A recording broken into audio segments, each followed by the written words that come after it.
Oh, yes, we are going live. We are in pre production mode for today's episode of the Xander Gibb Show. It is Monday, June 16th, and I'm hoping we're going out because I ain't seeing nothing yet. We are going out live on YouTube. YouTube! So, all you YouTubers, good day. Apparently, we have a lot of listeners, viewers in Australia. So hello to all of the Australian viewers, listeners, watchers. You are so welcome. When I talk about Australia, I always want to sing "Good Guy." Shut up, Xander. I always want to sing "Do you come from a land down under?" But I better stop singing before I get into trouble and make myself share the show so that we are live and we are just getting set up. There we go. That's that done. Let's share this to a couple of pages. If you have just joined us, you are watching the pre-production element of the Xander Gibb Show. Got so much good stuff going on tonight. Tell you more about that in a mere moment. Lots of good stuff happening in the United States right now. Notice that they're changing their tack as to how they're attacking President Trump, which is kind of interesting because they're saying that he's not well. Well, I think he's far fitter, both mentally and physically, than Joe Biden. Sleepy Joe Biden. So bring it on, Democrats, because we got this. We are going to make sure that President Donald Trump is going to be the president for another 4 years,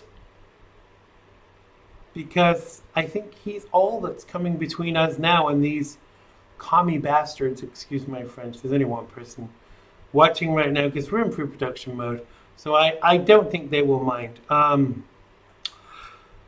He's the only thing that's standing between us and them, which is quite scary when you think about it. But I'm sure he will get us there. I missed the interview with Michael Savage. Sorry, Dr. Michael Savage. I suppose that makes me Reverend Xander Gibb. But I will catch up with that tomorrow. I'm sure when Chet calls in, who will tell us a little bit about how that went. I think the president's always very good at holding his own. Go away. Now you guys, talking to the things that pop up on my screen. Who does? Someone mentioned me in a comment. Right, let's go to the live stream on YouTube and copy the URL. Does anybody know what URL stands for? I have no idea what it stands for. The URL, because we share that because some people like to watch it on the big screen. See my face on a big movie screen. I'm in a singing mood today. So yeah, I am in a singing mood. Let's get rid of that. I'm just going to share to a few pages on Facebook. Hello to the early birds. I'm just going backwards. Hello to Janie. Hello to Ray. How are you, sir? Hope you're good. Yes, the U.S. is better than them, Janie. Hello to Dave. Welcome back to the show. I'm just going to try and share this to a few pages on Facebook. There you go. That's what it's called. That's good. That reminded me to turn off the sound.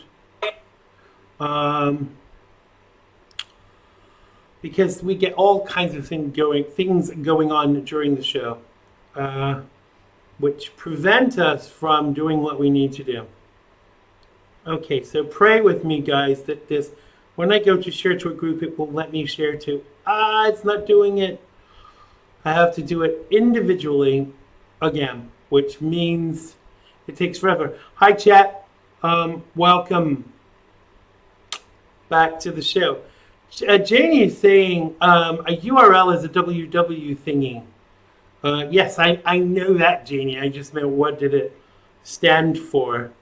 What did it actually mean?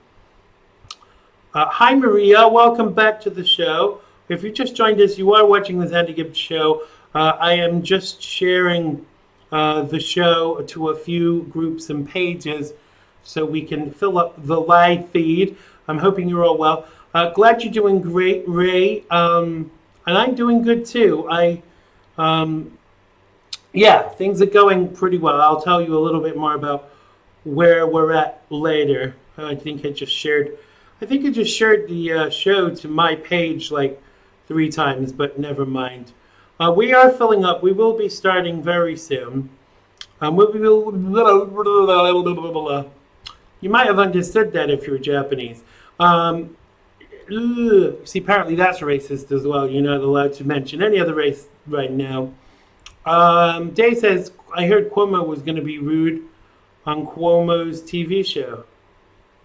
I don't get that. Universal resource locator. Thank you, Janie. I always wanted to know that. I'm just going to share to a few more pages, and then we will be getting started. I hope you are all doing well. Hey, Roger, welcome to the live feed. You are so welcome. It's great that so many of you are here already, ready for a brand new episode of the Xander Gibb Show. With me, Xander Gibb, because who else would I be? See, I'm doing the opening monologue already.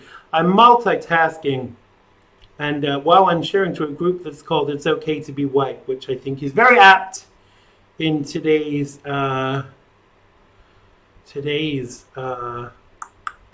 what's it called? Current climate.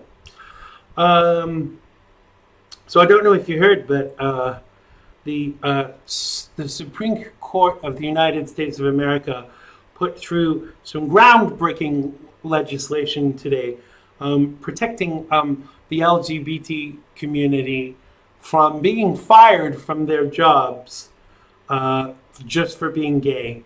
And I think that's amazing that this is part of President Donald Trump's legacy, because he's always painted as being this homophobe, and I don't know why.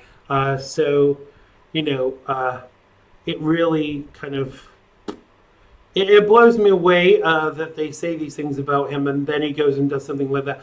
But I bet you none of the leftist media outlets will be making a big deal out of that. And if they do, they will be saying that it's because of something Obama did. Well, let me tell you this. The only thing that Obama did for the gay community was to put through same-sex marriage.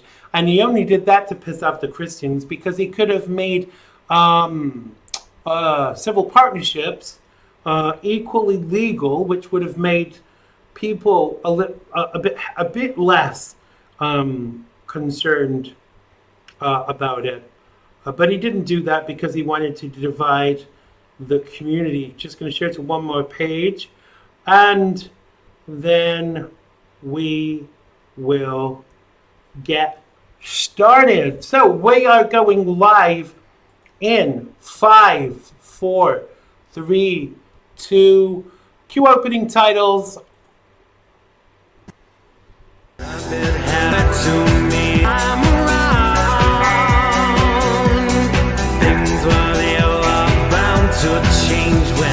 It was found. Sugar never tasted sweeter on my lips. My heart is now intact, and I can find no rest. This is love, yeah.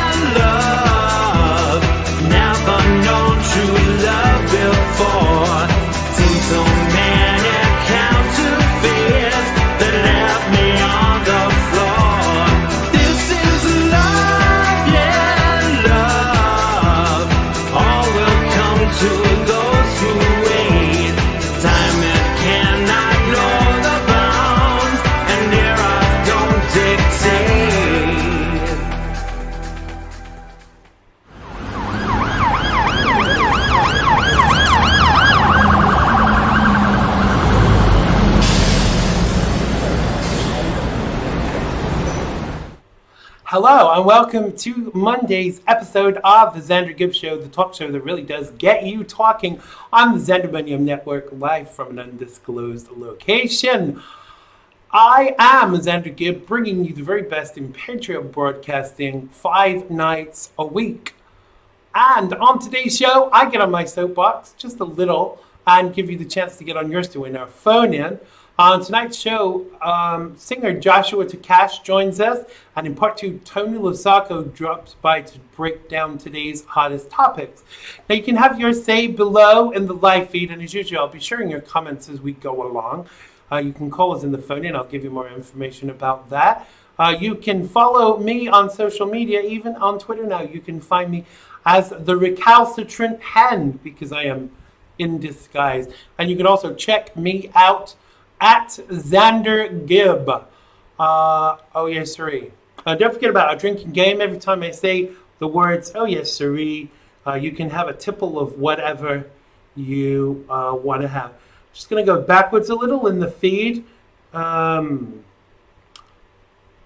Chet says something about the Cuomo clan. Yeah, they're all clans. Yes, all because of the Orange Man.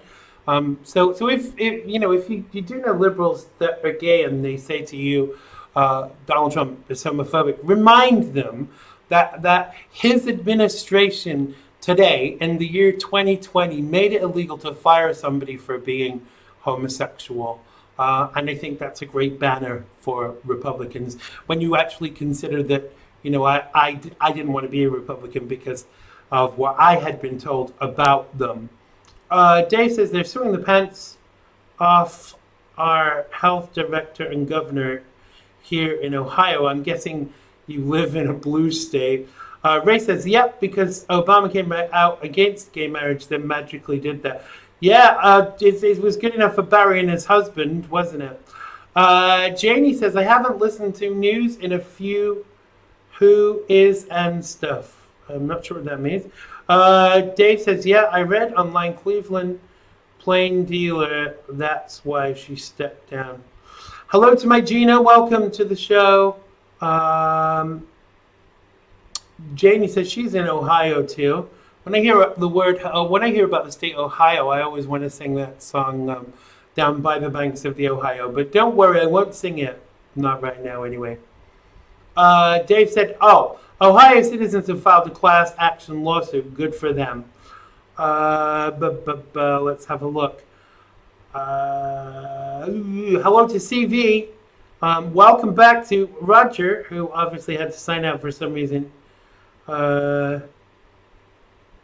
That's a conversation between Janie and Dave. Chet says, I saw morons in Connecticut on a few pages bitching that it took 3 years. Well, why the hell didn't Obama do it then if he was so wonderful? Excuse my animosity towards Barry. Apparently, Ohio is the state for lovers.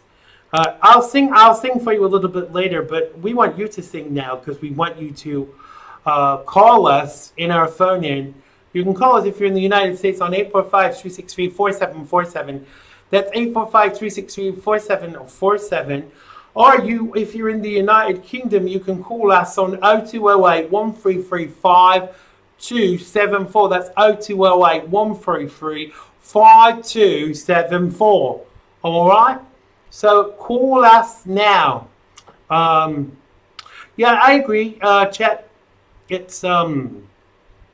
It is Trump derangement syndrome, because the thing is that when Barack Obama did actually probably do two things that I thought were good during his term as president. One, limiting the hours that a juvenile incarcerated can be in isolation. I felt that was applaudable. But the other good thing that he did was leave, because his term of office was up. Ray says, Ohio State University students are wanting to remove their police from campus. They want the university to spend the money on a diversity center. I guarantee campuses will increase. Campus rapes will increase. I don't doubt it.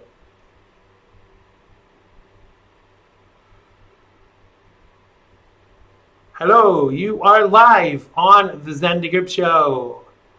What's your name and where are you calling from? It's not going through. I'm guessing it's someone from New York.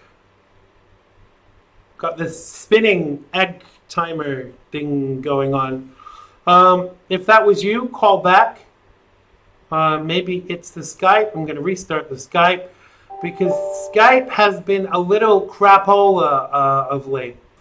So I'm restarting the Skype. So he says he's restarting the Skype. It won't re-Skype for some reason. Restart. Here we go. The Skype is restarted. Here we go. Hello, you're live on the Xander Gibb Show. What's your name and where are you calling from? Oh, Xander Gibb, it's Mr. Chet over on Long Island. Hello, Mr. How Long are you, Island. sir? I am good, sir. How are you? I'm pretty good. Did you hear Joe Biden got some face work done? No, I didn't. Tell us more. Yeah, supposedly he got his eyes pulled back to look 15 years younger. I'm serious, too. He got some supposedly advice to get some plastic surgery around the eyes. What's that going to do for his brain, though? He'll be all right, though. He doesn't come out of the basement, so it's not like it's going to take him too long to recover. And by the time when he does, he'll be ready for a debate, I'm sure. Absolutely, but how many people can you get in that basement for a rally? At least, apparently 300,000 people applied to go to the rally in Florida where the date had to be changed. And I don't know about you, and I'm not dissing the president, but I think he folded a little there. He should have gone on, because apparently it was a national black holiday that he'd picked the date for. But I would have said, you know what? Come, don't come. I think he made the right move. I understand where you come from, and we were kind of discussing this on Sunday's program. But the question with Joe Biden is, could he fill a basement, Xander? Could he fill that basement up? with crap, probably. They just moved the date. It's going to be fine. He's going to have a packed house. He's going to be back on the road again, and that's what we need. Hey, don't get me wrong. I support the president 200%, but I have to not disagree, but I have to. I can't support him so much that the left say, Donald Trump could kill someone, and Xander Gibb would still say, he's doing a good job. I wouldn't, but that's kind of how it is. So I want to get your feedback. I wasn't able to hear it because actually I was sleeping. It's like 1 a.m. here in the UK when I do the show, so I always have a nap before, so I'm really fresh. And so I missed the Michael Savage interview with President Donald Trump. Oh, yeah, with President Trump. Yeah, that was good. It's always interesting hearing the president on the radio. He doesn't do too many of these, which is nice. And Savage had him on for about 20 minutes, and he was just reminding his supporters and those that were looking to put him back in the White House that things will get better. And reminding those listening to Michael Savage that we did have the greatest economy of all time. And that we had, the jobs in the black community through the roof like never before. And everything that he said with Michael Savage was factual. And the bottom line is, we also had a very good recovery, but you can see what they're doing now, Xander. Now they're saying, well, there's this second strain of the virus is coming. And then today they walked it back and they were like, no, this is still the first strain. So they're moving the goalpost back so they can say the second strain is going to come in November. Oh, of course, and it will be so obvious. November 4th will be the worst day for Corona in the United States, so people are not able to go and vote. But it's funny. It's funny though, because they instituted Boris Johnson. He decided to tell people today that in the United Kingdom, if you didn't wear a mask when you were getting on a bus, he was going to fine you £1,000. And I'm like, what? So you can't go on a bus now without a mask in the UK. I kind of, I support Boris, but I kind of think it's all becoming very politicized. well, I mean, it always has been, but right now, I'm sick of it. I'm tired of it. It's pretty clear that the momentum of this virus has slowed down greatly for the Democrat Party, and people are sick of the lie. I mean, even my boss, who can be a liberal, he did vote Trump last time around, but even he, Xander, is like, this is ridiculous. We have to move on. Right. The country has to move on. Absolutely. And if we don't, we're going to be in a lot more trouble. And the fact of the matter is, Xander, it's ridiculous for Bernie Sanders and any other Democrat out there to come out and lecture President Trump and his supporters for wanting to get together. Yeah. And they're doing it right. You went over all the rules to go to these rallies. You have to do some things. You got to sign some papers. You got to wear this, that, and the other. But they don't say a damn thing when you have 3,000 Antifa burning down cities. It's okay then. Yeah, it absolutely is. But that's different, isn't it? You know, these protesters weren't wearing masks, and you know, even here, they weren't wearing masks either. But you know, over the weekend, it's kind of given permission for anarchy. You know, there was a video of this family that were having a picnic. And these thugs, these Nazis, you know, came through, spat on them, you know, destroyed their picnic. So I kind of feel that the authorities ignoring all of these things means that, you know, kind of people think they can do what the hell they please. So I want them to get tough, you know? Well, yes, and I do want them to get tough. And it's really been a concern. In some of these cities, we're seeing the police are walking away because some of their higher-ups are going and they're taking knees with the Antifa thugs, and they're leaving. We covered it last week that there was a whole SWAT team in a Florida city that walked off the job. Xander, this is going to happen a lot. Yeah. The police are going to start walking, and they should. They should, because over here in New York, every day they get painted with the broad brush of these racist cops that are going to kill black men. We even had Mrs. I can't think of her name right now, but it's de Blasio's wife. She doesn't use his last name, of course, because she's so enriched in her culture. Shirley Ann McRae or something her name, isn't it? Yes, yeah, and she said, and her official statement was that New York without police would be nirvana.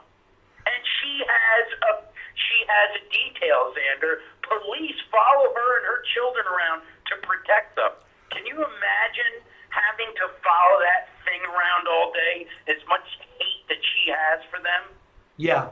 I couldn't do it. I couldn't do it. I would refuse to do it because the thing is, ultimately, at the end of the day, for me, why would you want it? Because you know the police are. I know lots of cops in NYC, and they refuse to do the detail for de Blasio. So why the hell would they want to do it for his wife?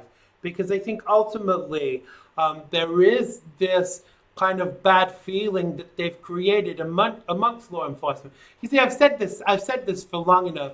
The only people that seem to have a bad rep for the police, you know, a bad regard for the police, is those that need to be worried about them.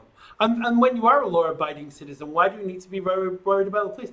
Obviously, you know, there are going to be occasions when you have traffic stops and things like that. But my parents always said to me, if you're stopped by the police in the United States, you do what the hell you're told, and then if there's a problem, you deal with it after. You know, and that I've lived by that principle. You know, even with police officers and the family. And you'll go home that way. Yeah, you might spend a night in jail. They burnt down a Wendy's and they're going crazy in Atlanta. It's not the same damn thing. The guy was passed out drunk. He got up. They had a 20-minute conversation in this drive-through at Wendy's. They got into an altercation. When they tried to arrest him, he grabbed the cop's stun gun. Right. Or the taser, rather, the taser. The taser, when he was going off, he tried to point it at the police officer. Right. The cop shot him dead. And the excuse from the left is, oh, well, he had a taser and the cop shot him. Yeah, what if he tased the cop, Xander, and he got a hold of that gun? Yeah, I definitely see that point. I'm sad that he ended up dead. Well, we're gonna talk about this with Tony in part two, but I still maintain the same ideology that I've always had, that if you get stopped by a cop in the United States, you comply, and if you don't like the way that you're treated, you deal with it after. But I will not sit and have. I know you're not saying this, but I will not sit and have people say that the police are systemically racist, because that's not the case. There are some cops out there, I'm sure, that are racist, and they need to be gone. They need to be weeded out. But there is this kind of brotherhood mentality with the police where they won't kind of point things out. But if I was a cop and I saw someone being racist, even if I didn't say it in front of a perp afterwards, I would have to say, that was bad. That was racism. And if you don't pull your socks up, I'm going to get your ass kicked out of the force, Yeah, and it does happen, and you're right, but there's also racist dentists, there are racist garbage men, there are racist landscapers. Yeah. I mean, yes, that element, unfortunately, is a part of the world that we live in, but it's not a systemic problem in the police department. No, I don't think so. Most cops, Xander, when they get up, they think, I want to come home tonight. Yeah. That's their biggest goal, is to come home and to serve the community that they sworn to protect. And they do a great job at protecting their communities. They do a lot better of a job at protecting their communities than Democrats do. That's for sure. They absolutely do. And let's face it, as Sean King said recently, surprisingly, that the issue is that these things are all going on in Democrat states. So what does that say? We've got to leave it there, but please tell people where they can find you and tell them where and when your show is on. Yeah, it's 3 to 5. All you have to do is go to freedomondeck.com. It's an FM terrestrial show, but when you go there at 3 o'clock Eastern Time on your Sundays, it's only on Sundays, you go there, you click Listen Live. We've got a nice big shiny button there for you. Look around on the site. We got some of the old shows up, some really great interviews. Of course, Xander Gibb's on with us a lot. Oh, he's fabulous. Please just go and show us some support. Like Absolutely. our Facebook, follow us on Twitter, give us some love. For sure. Go do that now, guys. Thank you so much. Chet will be back with us. I'm sure he'll be calling in again very soon, but he will be with us on Friday as our regular Friday host. Yes, sir. Thanks a lot, brother. Take care. Thanks. Bye-bye. Hi to Swoop. Welcome to the live feed. We are going to go into our first guest now, who is Joshua Takash. I caught up with him earlier, but first we're gonna take a little listen to his new song.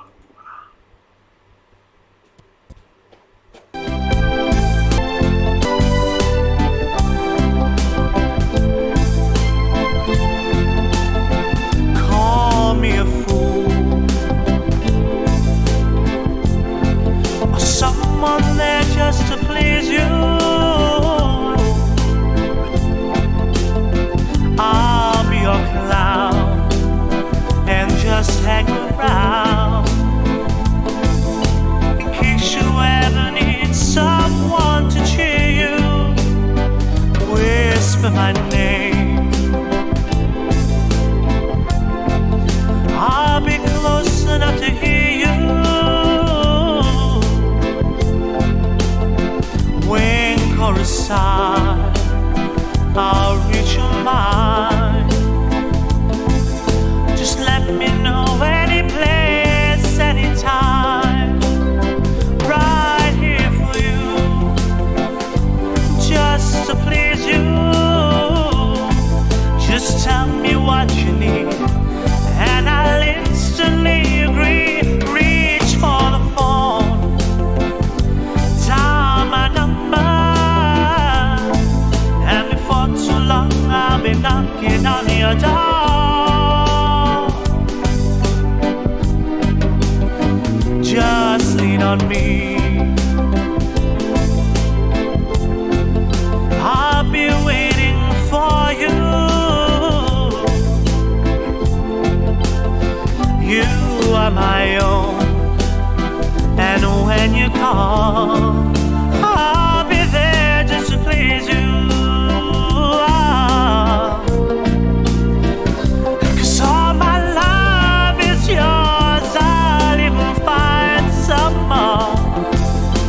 keep you happy.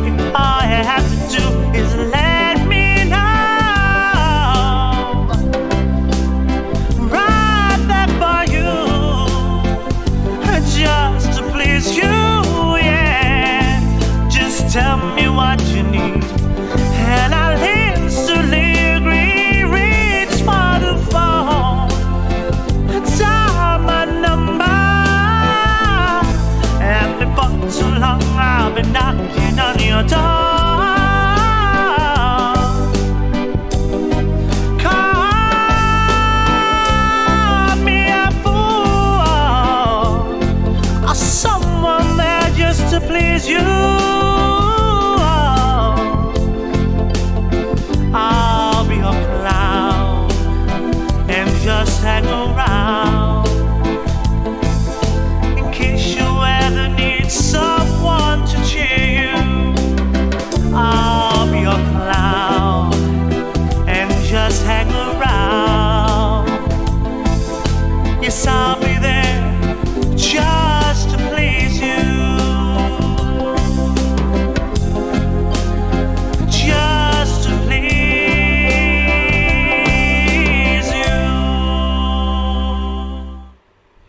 Now that was the song Just to Please You by Joshua Takash, who joins us now. Welcome back to the show, Josh. How is the world with you? Oh, it's brilliant. Thank you for having me back on, Xander. Hope everything's well with you. It is actually, during this lockdown, I've probably got more work done than at usual times, because it kind of gives you that time to just get on with stuff. Yeah, it's true. So that song was called Just to Please You. Tell us a bit about it. Tell us who wrote it. Tell us what the inspiration was. But a good friend of mine called Chet Haynes. I was working with him on the cruise ships, and he wrote another song for me. I think you played it before, Just to Please You. So a lot of adjusts, and I did this song as well as a follow-up single, and yeah. Right, absolutely. So where do you actually do any of your own songwriting, or do you kind of get songs that are written by other people? Bits of both, because again, as you know, and some of the listeners, I've been on cruise for so many years, and it's just trying to find time to get in the studio. So I'm more or less like doing everybody else's songs, really, or songs wrote for me. Right. I've done bits of the music, but again, it's just me trying to get a full team of actors, like instrumentalists. But then, because I've met that many friends and colleagues on cruise ships, they're always on another ship, so I can't get them all in to record for me, really. Right, I totally get that. And the other thing as well is that I find, even when I'm paying for the whole shebang, when I'm paying for, musicians and recording time and things like that, they want to make it their vision. And I find that problematic, because when it's your baby, because I don't know about you, when I write a song, I get the words and then the music and stuff, and it comes together, and it kind of grows organically from there. What's your process with the songwriting? Yeah, so I get the songs, but then even though I'm not like the best at the guitar, because my main instrument was the piano, so the guitar, I just like try and strum chords along to what lyrics I have, and then just try and work from there, really. Right. Yeah, I totally get that. I play guitar and piano, but I don't. When I write my songs, I kind of write the basics, and then the fullness of it kind of comes out in the studio. Yeah, that's true. Yeah, and then again, just trying to get different instrumentalists, and they do try and put their stuff on it, and you're like, oh no, I want more this style, and they try and go to a different style, and you're like, oh, what's going on? Yeah, absolutely. I think that even producers kind of they kind of can recommend stuff, but whether it suits the song or not, always kind of has to be your decision. But I don't like pushy producers. If there are any producers watching that might work with me in the future, I've actually walked out of sessions before because of pushy producers, because it has to be, my artistic license, not the artistic license of everybody else involved. Yeah, that's true. Definitely. Absolutely. So who influences you? Oh, I think still one of my biggest ones is Michael Jackson. Really, like as I was a young child, I was always like dancing in front of the TV and trying to sing his high notes. And I've slowly got hit high notes as I've got older. I was Right. really singing rock with you, I was practicing that, and I was managing to get them high notes. Right, because you're kind of your voice is quite high, isn't it? Yeah. Yeah, I mean, it's funny how people's voices change as they get older, and even just without a few weeks of singing, I kind of lose my top two notes of my range. So, do you rehearse every day in order to kind of keep your range? Yeah, so every day I'm doing my like a big warm up and a few songs. Then my wife Madrigal, she's usually doing her calls, so I have to go into the other room, and then if she's like half listening to a call, I'll come and say, "Oh, did you hear that?" And she went, "Yeah, I like that song. Oh, I'm glad you've practiced that song today." So Right. it's quite funny, really. So, are you one of these singers that kind of warms up, or are you lazy like me and you sing a song to warm up? A bit of both, because I've produced this one ever since my first cruise contract, and I seem to have stuck with this like warm up, just like some hummings and lip rolls and tongue rolls, and I've just seemed to stuck with that, even though I was trained at this an operatic classical music college. I seem to like not touch that stuff anymore. That kind of warm up. I've just gone for this like more poppy warm up, really. Yeah. So where does your heart lie? Because my tastes are very eclectic. I like a bit of everything. I like everything from Nessun Dorma to Karma Chameleon. Where do your tastes, as a singer, as in the things that you want to sing, where do they lie? That's like again a bit of everything really. Because my main passion is music theatre. Because as I was at music college, it was all heavy operatic, and they said, "Oh, you're too young to go into operatic." So then my next thing just into music theatre, like all the big Les Mis and all the Phantom of the Opera. So I think music theatre is my passion, really. Right, and if you've been in panto and stuff before, which we'll touch on in a mere moment. But if you could kind of have any role in musical theatre, what would it be? I think in Blood Brothers, the posh twin. I think I'd just love to play that role. Right. So tell us a little bit about, because a lot of our listeners are Americans, so are not they don't have pantomime in America.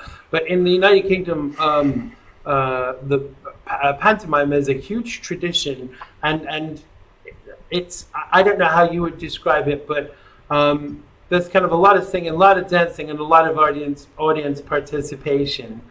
Tell us about the panto that you were in and who you played and what your experience was like. So the last one I did was I was Aladdin. So like Aladdin, so the main role. It was fantastic, really. We had a fantastic cast, and it was really good fun. Right. Really good. I like to explain to to the Americans who didn't know. It's like basically it is music theatre, but whereas the actors can actually talk to the audience. Right. Yeah. Completely go off on a tangent, really, and nearly waste or ruin a scene and just talk to the audience. Yeah, exactly. But isn't that kind of what it's all about? Because I know that quite often the lighting has just failed, but we will carry on. We're back. The lighting is back now. So, they shout things at you, like you said, "Oh, I went to buy a pint of milk today." And they go, "Oh, no, you didn't." You go, "Oh, yes, I did." So there is this kind of huge audience participation part of it. Now, do you find that it's mostly kind of families that come to see pantomimes? Yeah, so it's a bit of everything, but then again, it's like a generation thing where like the grandma and granddad will be in, and then obviously like the great-grandchildren and grandchildren, and then again, it's like the tradition. I remember Abernard, the Marcus Howden, a fantastic actor, he was in, and he says, "I hate to go to with a passion, Josh." And his like little nephew said, "Oh, it's my favourite part." And it was like angered by it. Oh God, why? Yeah, it's like horses for courses, isn't it? In my younger days, I've been in Joseph twice. Once in Hull and once in London. One time I played Jacob, and one time I played Joseph. But obviously when you're rehearsing for kind of like a musical type show, you kind of learn it all because everybody kind of, is involved in the chorus and stuff. Would you want to ever do the West End? Yes, I've really been trying to get in the West End. But again, it's just hard in a way. It's just like the catch-22. Sometimes they want you to be famous, or they want you to have something on your CV, right? But you can't get it until you get this other thing. It's just like crazy. But I've had some successful auditions where I've been getting close, and I did an audition for Bat Out of Hell, and I got quite close with that. Wow. And, what role? I can't remember what role specifically, but again, they wanted me involved. But again, obviously you get cut, and at certain points, the dancing let me down a lot, really. Yeah, it's always hard to know, but I always ask for feedback. When I was up for a cop show in America, and the spec was that they wanted a fat cop who could sing because it was the cop's hobby, and the producer didn't like me at all, and he said, "Oh, maybe you're a little too fat," which of course was like, not the kind of feedback that I was looking for. So what have you been doing to keep yourself occupied during this lockdown? I've been doing just covering some new songs, really. I've put a couple on Facebook and YouTube, and then, funny enough, I've managed to have a few auditions. I had one for a Jersey Boys tribute. Right. And then again a couple for Panto, really. Oh, no, you haven't? Oh, yes, I have. Yeah, I saw the original Jersey Boys. In the first few weeks it was out in New York, and it was amazing to watch. And I don't know about you, but as a singer, as a performer, I always kind of want to, when I'm in the audience, I want to be up there and joining them. But yeah, Jersey Boys is a great, an absolutely great show. Now, I want to do some quick fire questions with you now. You can say pass. You can decline to answer, but just basically say the first thing that comes into your head. I see you worrying now, but you don't need to worry. So we're going to start now. What question do you most hate to be asked? Oh God, I don't know really. So I'll pass it, yeah, I don't know. Okay. Who is your idol? Michael Jackson. Favorite television show? I'll say Brimstone. Never heard of that one. Yeah, an really old one. Tacos or sushi? Tacos. Amy Winehouse or Mel B? Amy Winehouse. Worst movie you ever saw? I don't know, really. Come on, Josh. You got to get offensive here. I know. Worst movie. I'll pass. I'll go back to that one. All right. EastEnders or Coronation Street? Coronation Street. Rice or pasta? Pasta. You find £50 in church. Do you A, keep it, B, give it to the minister, or C, give it to the homeless guy outside? Give it to the minister. Good one. Paper or plastic? Paper. Which three celebrities, living or dead, would you invite to dinner, and what would you serve? I think Michael Jackson, obviously. Stuart Townsend, Okay. an Irish actor. Trying to think. Maybe Danny Dyer, because I said Coronation Street, not EastEnders. Right. Oh, you're being fair now. And what would you make them? Would you order pizza for Danny Dyer? Yeah, probably. Okay. Madonna and Lady Gaga are drowning. Whose head do you take your foot off first? So I'd save Lady Gaga. Ooh, Lady Gaga. If you found a coin with the date 10 BC on it, would it be authentic? No. Well done. Which celebrity could you willingly slap? And don't say me. Probably Amanda Holden. Yeah, I would concur on that one. Favorite TV Muppet, and you can't say Amanda Holden twice. Probably Piers Morgan, but it just makes sense sometimes. Yeah, yeah. I meant more like as in the Muppet Show, but you know we'll go with that. And the final question: who is your favorite radio host? Xander Gibb. Oh, there you go. You're definitely coming back again. So when I know your album is coming out soon, and I know how long it takes to put an album together. When do you anticipate that might be? And is the song we just heard going to be the first release?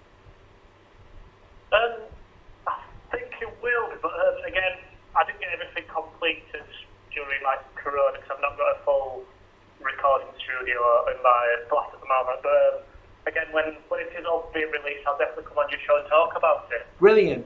And final question: tell people where they can find you and follow you and hear more of your work. So on Facebook, on YouTube, Twitter, Instagram, and again, it's Joshua TAKACS. Absolutely, and all of Josh's information is on the Xander Gibb show page on Facebook for this week, and also all of the flyers. But for now, Joshua Takash, thank you so much. Thank you for having me, Xander. Thank you. Thanks a lot.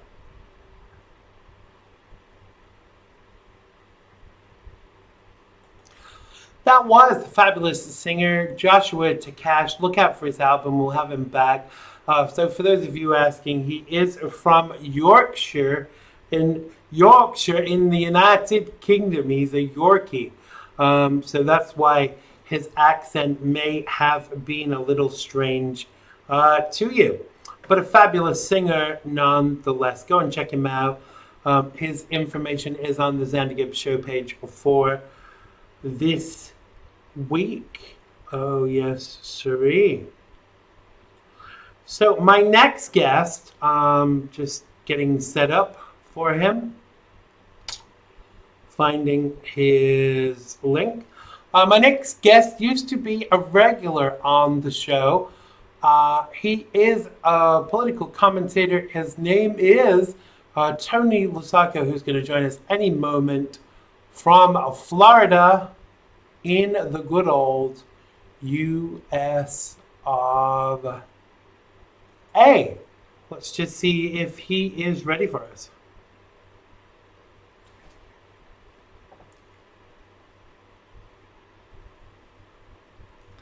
It says it's loading. It's loading and it's ringing.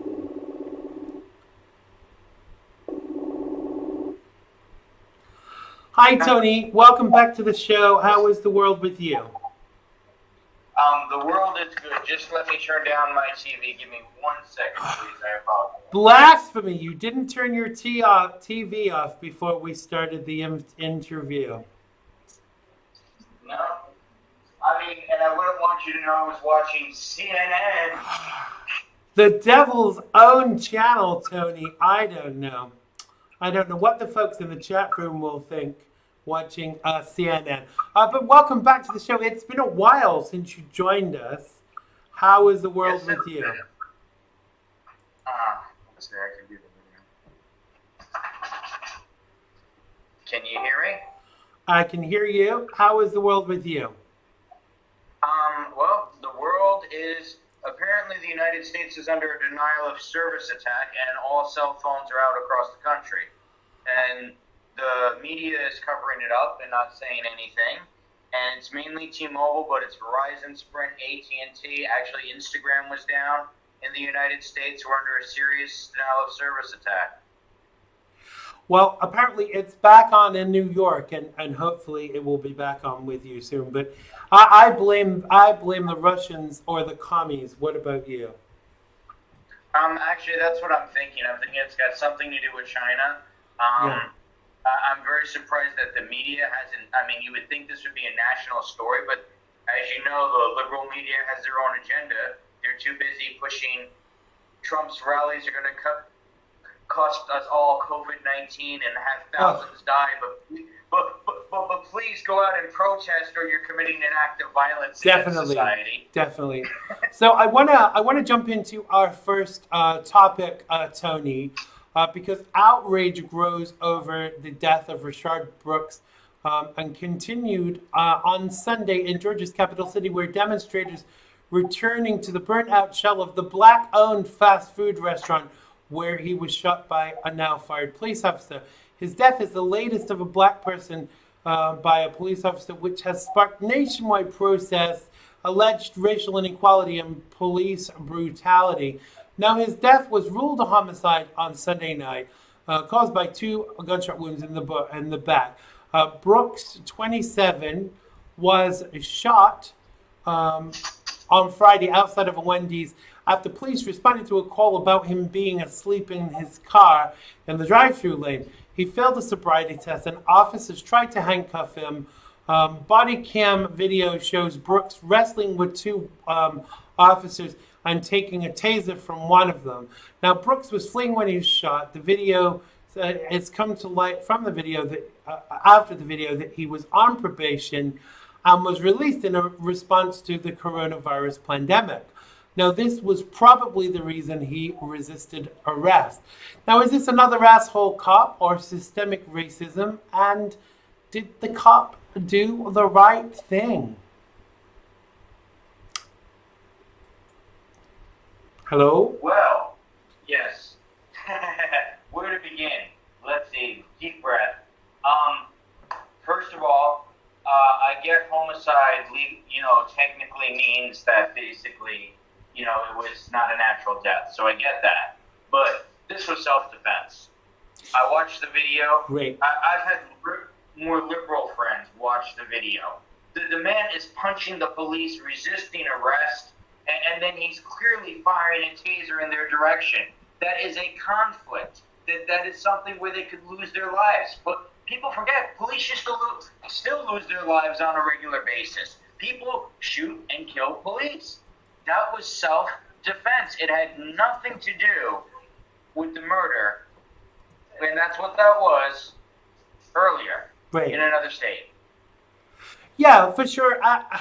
I think that what has happened is that now everybody, every black person that's in any kind of altercation with a police officer, it's gonna be that the police is systemically racist. But the concern for me is that is kind of a license for black people to kind of do what they please. Do I think the guy should have ended up dead? Absolutely not. He seemed quite nice at the beginning, but when he realized that, obviously he was on parole or probation or whatever it was, and was going to be taken back to jail, I guess he flipped. But I was saying to Chet earlier on the show, one of the things I always kind of adhere to is if you're ever stopped by the cops in the United States, you do as you're told. And if you feel you've been treated badly, then you sort it out after. Yeah, I mean, there's so much going on. I don't even know where to start because, I mean, first of all, there's agendas at play for a long time. Let's just talk about the truth behind defund the police, if I may. You stop me if I'm Go ahead. topic. Go ahead. Okay. You feel free. Defund the police has nothing to do with George Floyd, with the protests, or anything. It's been a liberal agenda to get those policies passed. More health care, more teachers, more schools for years. But they ran into a Republican Congress or Senate and a Republican president, and anytime they try to get this laundry list of what I'm not saying aren't good programs passed, nobody wants to pay for them. Right. So they failed. So now they found a workaround, which is, the money's already being spent, so we're going to create our dream programs and take from what's already there. And that's the agenda. It's to create a socialist state. The agenda is to create a socialist state, and they will do it in any way possible. Yeah, I totally agree. And all these accusations of racism, what they serve to do is they deflect from the real issues. But one of the things that has come out from the Black Lives Matter movement, if you actually go to their website, the shell company that's collecting all the money is actually the DNC. So all of the money that's being given to the Black Lives Matter movement is actually being funneled directly into the DNC. So people are either very stupid or have such white guilt. By the way, I don't know if you class yourself as white, but do you have white privilege? And if not, do you have Latino privilege? You know, here's the thing. I'm not gonna. I've become a little enlightened on this. I'm not gonna deny that there is such a thing as white privilege. Okay, in a way, but I think it's more socioeconomic, and that's the factor that plays into it. I mean, yes, if I get arrested by the police or they want to charge me, I have money in the bank to call a lawyer, and my parents would pay, and my family would pay, and I'd probably get off. Whereas if, say a poor black person in the inner city, maybe they go to jail, they don't have those resources available to them. Right, but let me stop you there. How about they don't commit the crime in the first place? Then they don't need the money for a fancy lawyer or have to rely on state representation. Well, that's what enrages me about this Atlanta thing. If you weren't punching the police, you wouldn't have got shot. Exactly. If you weren't attacking and assaulting the officers, you wouldn't have got shot. You caused them to fear for their life where they had to defend. I'm sorry, Xander. If somebody's got a taser gun at me, pointing a taser gun at me, and I got a gun, guess what I'm going to do? Yeah. I don't have a gun, but if I did, I'd shoot them. Right. I agree. But let me ask you this. If I was a cop and I had to shoot someone, the first place I would shoot them is in the leg, because then they can't walk, they can't get toward you, et cetera, et cetera. But I suppose in that split second, you know, I've said this many times on lots of different shows, when your job every day requires you to make split-second decisions, you're not always going to get it right. Now, I'm not suggesting that what they did, that they didn't get it right in this instance, but his judgment may have been off with shooting the guy where he did, because you don't think, do you? Because you just want to stop the person, because he could have gone and used that stun gun taser on a member of the public. So there's lots of facets to this story, but ultimately you back the police in this situation. I back the police generally in most situations, and people better think about it. I made a Facebook post. Defund the police sounds nice, and as you know, I'm a libertarian. So I've been screaming for years that the police were militarized too much and having too much power and control. I agree with that, okay, to an extent. But here's the thing. When you talk about getting rid of the police and taking away their overtime pay that they need to fight crime and things, and we're going to go back to the Wild West. Right. I hate to remind people, but in the Wild West, there were a lot of lynchings. And guess what? Yeah. I'm willing to venture a guess that black people used to get wrongly accused of crimes by white people and lynched by lynch mobs. So do they think it's going to be better getting rid of a professional police force? No, but aren't you heartened by the fact that surprisingly more people in the black community are coming forward and saying, that's bullshit, you know, that's not the way it is. We don't want the police to be taken away because we would be far worse off. And I think we have to at least be heartened by that, you know?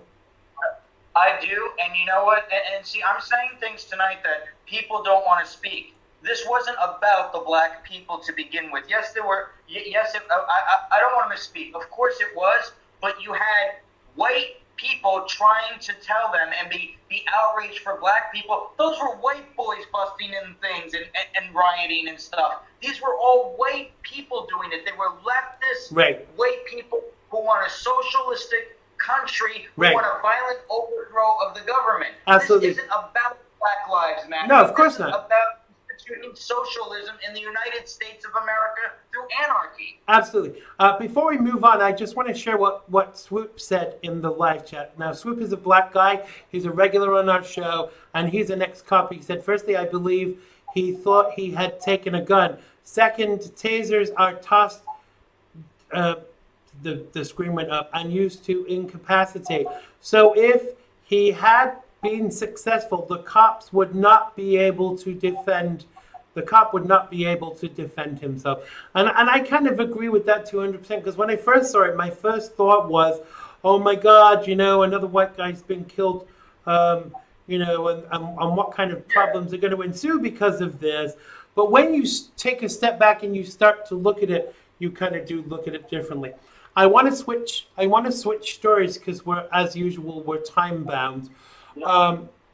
If I can find the right mouse for the Q prompter. So when Zhang Hai checked his father into a hospital in Wuhan in mid-January, he had no idea that a novel coronavirus was sweeping through the city. Chinese authorities had to yet sound the alarm despite mounting evidence was fatal and transmitting quickly. At least 2 were dead and infections had spread abroad. But police pressured doctors to stay silent, and hospitals wouldn't allow extra protective gear, even as the medical staff fell ill. So Mr. Zhang never imagined his father, a 76-year-old veteran, would be infected with COVID-19 at the hospital while having a thigh fracture repaired and die within 1 week. Now, if the government didn't cover up the disease in the early stages, my father wouldn't have died, he said. Mr. Zhang, 50, said, I am furious. So many people lost their lives during this pandemic. What they did amounts to murder. On Wednesday, Mr. Zhang filed lawsuits against China, the government that seeks restitution for its cover-up of the pandemic. Will we soon be seeing U.S. citizens in legal wars with China? China! China. Well, I don't know. I mean, it's possible, but how are they going to actually enforce that and get China to pay? I think that it's more likely if Donald Trump gets reelected, and that's an if, that we might see some news story later on about some weird thing happening in China and that the United States will retaliate for this in a covert way. And that's my personal opinion. I mean, that's what the military's for. No, we're not going to invade, but you'll hear some stupid story on the news about, like what we're going through right now, like the cyber attack or whatever, because that's basically what's going on. Yeah. Something like that. But I don't expect the United States to sit idly by in the end and let this one go. It's just you and I will never know about it, the general public. Well, I think that I won't even say if. When Donald Trump, President Trump starts his second term, I think he's really going to start to kick ass, and China is top of that list. And the thing that concerns me is part of the reason we're in this situation with China and we're so vulnerable to China is because the Democrats let it happen. They farmed out all of our pharmaceuticals to there. No pun intended. All of our technology comes from there. They wanted to, even in the UK, they wanted to use the Huawei systems, even though the Huawei phones have been used to spy on people. So, China has got far too much power because of the liberals. And we need to take it all back. We need to take all the medication production back to the United States of America, or places that China can't affect it. But the other thing is that I actually believe this was man-made, and I believe that this was done on purpose. And I think they're going to end up proving that. And when they do, they will be able to take legal action against China. Because here's the thing, America owes China so much money. And so I would just say, there you go. That's all you're getting from America. Middle finger, because you effed with us. You messed with us, so you're getting nothing. Yeah, I mean, I don't agree with the president on everything, as you know. We've talked in private, you know. I'm definitely an independent when it comes. But there's 2 things that I give him credit for. He was saying from the beginning, China, China, China, and the world economy, and how we have to depend on ourselves again. My God. I mean, if he could accomplish that, if nothing else, good for him. And then the other thing is, even with the coronavirus, he really did preserve democracy in a way by leaving it to the states. Because a lot of people, I study history and federalism. I love the Federalist Papers. He went by federalism, the states controlling, whereas if you had a democratic president in there, they might have federalized everything and declared martial law and national shutdown, and he might have actually saved democracy. People don't realize that, but he might have actually been as president, he had a lot more power than he used. Let's put it that way. Oh, for sure. And I think that he's still got power that he might use and might be forced to use. But, the thing is, number one, it's an election year. He's damned if he doesn't, damned if he doesn't. The left has said that he's handled the I call it the plandemic because they don't think it was accidental. They say he's handled it badly.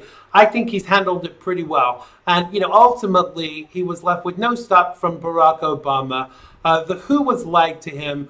The WD-40. The CDC, WD-40 is something totally different. The CDC gave incorrect information too. So I think he's done the level best for the American people in what has been the worst situation.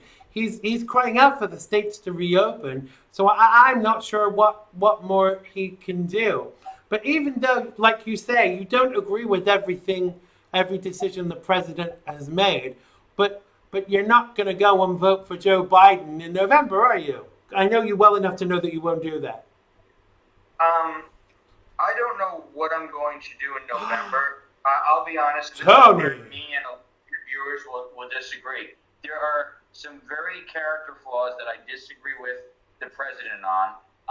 I was appalled as a libertarian by the use of force to clear the park. I watched that live on TV. So what was he supposed to do? Tell me. They could have given them more warnings, but that was a peaceful demonstration at that point, and they just burned down the church, Tony. They just burned down the church. You know what? But that was the night. See, and this is the problem with all this, Xander. That was the night before, and that was those leftist instigators and the violent people. That crowd happened to be peaceful, and that's what they want. That's what these real rioters and looters want. Okay. They want us to Tell me, each other. How do you disseminate between the two of them? Because we don't have technology that will tell you who's going to attack the president and who isn't. They tried to get into the White House. They were in the White House grounds. And I don't think he would have done what he did lightly. He obviously had, he obviously had a reason to do that. We are running out of time, Tony. But tell people where they can find you on social media, etc. Well, oh gosh, for now you're just gonna have to look up or friend request my Facebook page because I've been out of the limelight quite a bit. I'm on Anthony Lasacco on Facebook.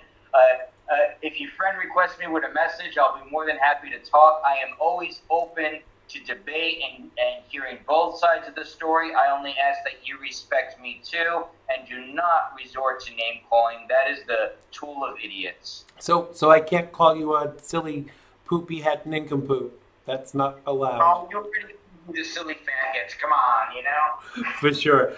Listen, Tony, it's so great to catch up with you. But for now, thank you so much, and give my best to Kiko. Yes, it was a pleasure. Thank you for having me on, Xander. Thanks a lot, Tony. Take care. That was Tony Lasacco. Make sure you check him out on social media. Yes, I agree, Chet. This was planned out years ago. Yes, I agree, Gina. We will keep the Senate, take back the House. I totally agree, Ray. There are violent protesters, and they do stuff in broad daylight. I want to go back to something Swoop said. Swoop said that was done by the Parks Police, not the president. Absolutely. Great point. We are over time. I want to thank everyone who's made today's show possible. Thanks to singer Joshua Takash. Make sure you go check him out. Thanks to Tony Lasacco for joining us. Thanks to Chet for calling in with always insightful commentary. Thanks to everybody in the live feed. One more job for you to do before you share the show. And I know you have an aversion to doing it, but click that share button. It costs you nothing. You're not going to catch COVID. It's not going to benefit the Democrats. It's only going to benefit President Donald Trump and myself, because what we're trying to do here is get him reelected. So please press that share button now. Not had your fill of the Gibster. That is me. You can join me 5 nights a week, 5 Pacific, 7 Central, 8 Eastern, 1 in the UK, 12 in Australia. On Tuesday's show, Mark Sutherland and Peter Boykin join us. Thanks for sharing. Share that show now. And I really, really, really, really do love you all. Bye-bye. It has been good to me this time around. Things were bound to change when it was found. Sugar never tasted sweeter on my lips. My heart is now intact, and I can find no ribs. This is love, yeah, love. Never known true love before. Seen so many counterfeits that left me on the floor.